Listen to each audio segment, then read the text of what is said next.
अपने कर्मों को प्रभु के चरणों में समर्पित कर दोगे, बच जाओगे, माया के प्रहार से बच जाओगे।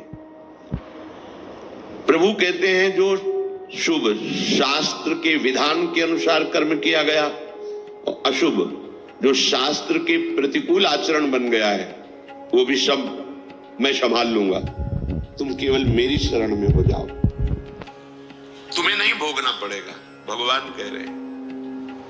अगर बुद्धि ही खराब है तो भगवान की बात समझ में कैसे आएगी? कितना बढ़िया कृपा करके भगवान हमें उपदेश कर रहे हैं। अगर शास्त्र प्रतिकूल भी आचरण हो गए तो तू चिंता मत कर, मेरी शरण में आ जा। अनंत माताओं जैसा दुलार लेकर प्रभु, पर अपने लोग ऐसे मूढ़ हैं, ऐसी मलिन बुद्धि है कि इस बात को हम समझते ही नहीं। मैं कर लूंगा, मैं सुखी हो जाऊंगा, मैं अभी तक ये किया है आगे भी ऐसा करूंगा। व्यर्थ का अभिमान पतन का मार्ग पुष्ट करता है।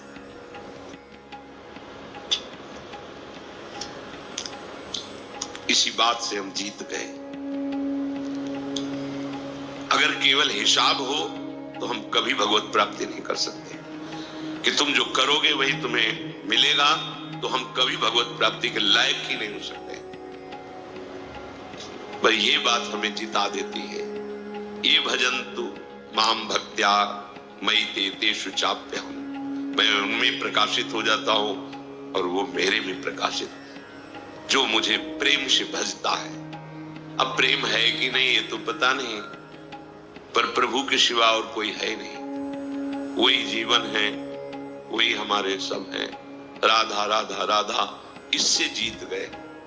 अगर हमारे हिसाब में देखा जाए तो ऐसा कोई तप सृष्टि में नहीं है जो भगवान को खरीद सके, ऐसा कोई सिद्धांत नहीं जो भगवान को अधीन कर सके।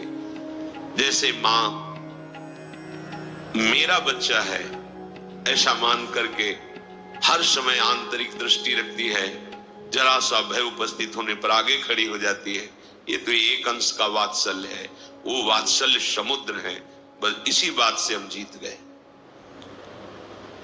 नहीं तो भगवान जब अपने स्वभाव में हो तो हम कभी भगवत प्राप्ति नहीं कर सकते। भगवान का स्वभाव क्या? समोहम सर्वभूतेषु न मे द्वेष्योस्ति न प्रियः, मेरा कोई प्रिय नहीं है और कोई अप्रिय नहीं है। फिर तो हमारी बात नहीं बन पाती। अगर हमारी बात बनी है तो उनके दुलार से बनी है।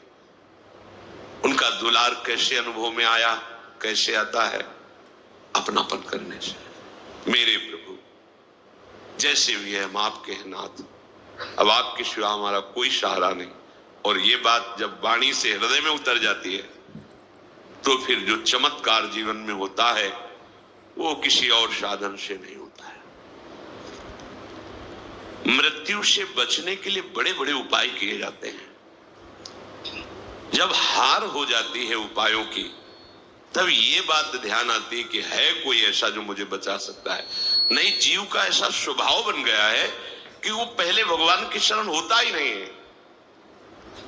वो जब तक हार नहीं जाता तब तक भगवान की शरण नहीं होता है। ये पक्की बात है, ये स्वभाव है उसका।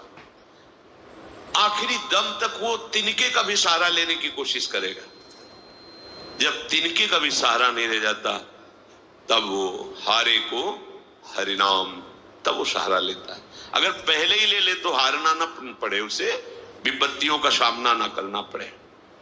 एक बार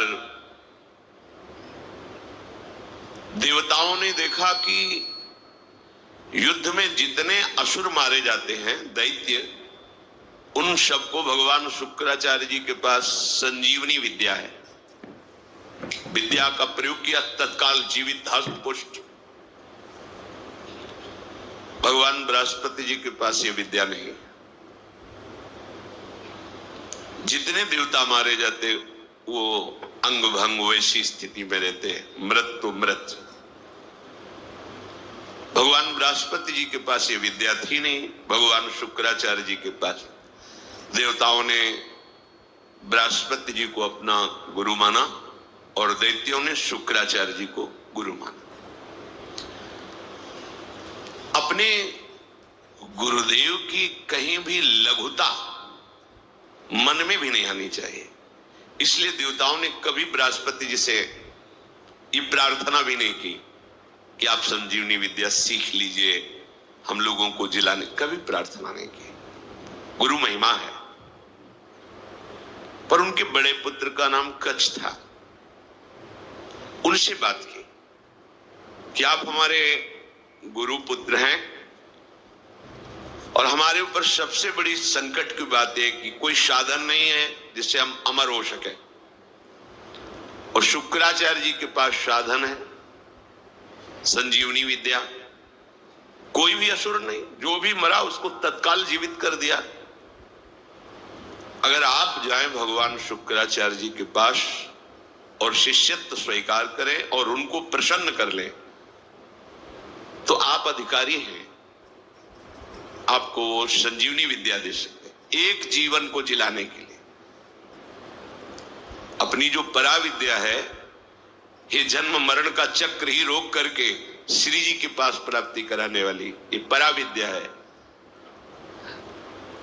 जिनसे संजीवनी विद्या प्रकट हुई है, उनकी भी संजीवनी है हमारी लाडली जो।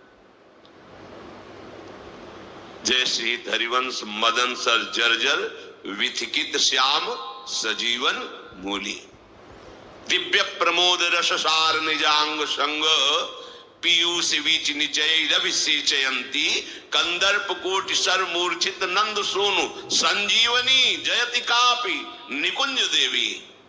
ये जो अपने पास विद्या है ना, ये परा विद्या है। करोड़ों संजीवनी विद्या इसके समान नहीं, क्योंकि हमारी लाडली जो अनंत ब्रह्मांडों के ईश्वर भगवान श्री कृष्ण की भी संजीवनी मूरी है। संजीवनी जयति कापि निकुंज देवी।